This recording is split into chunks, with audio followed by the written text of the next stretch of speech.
क़यामत तो आने वाली है, उसके आने में कुछ शक नहीं, लेकिन अक्सर लोग ईमान नहीं रखते। और तुम्हारे परवरदिगार ने फरमाया है कि तुम मुझसे दुआ करो, मैं तुम्हारी दुआ कबूल करूंगा। जो लोग मेरी इबादत से अज़राह तकब्बुर कतराते हैं, अनकरीब जहन्नम में जलील होकर दाखिल होंगे। अल्लाह ही तो है जिसने तुम्हारे लिए रात बनाई कि उसमें आराम करो, और दिन को रोशन बनाया कि उसमें काम करो। बेशक अल्लाह लोगों पर फजल करने वाला है, लेकिन अक्सर लोग शुक्र नहीं करते। यही अल्लाह तुम्हारा परवरदिगार है जो हर चीज का पैदा करने वाला है, उसके सिवा कोई माबूद नहीं, फिर तुम कहां से भटकाए जाते हो। इसी तरह वो लोग भटकाए जाते थे जो अल्लाह की आयतों से इनकार करते थे।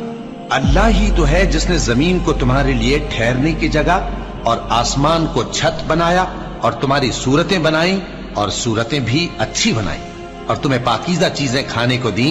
यही अल्लाह तुम्हारा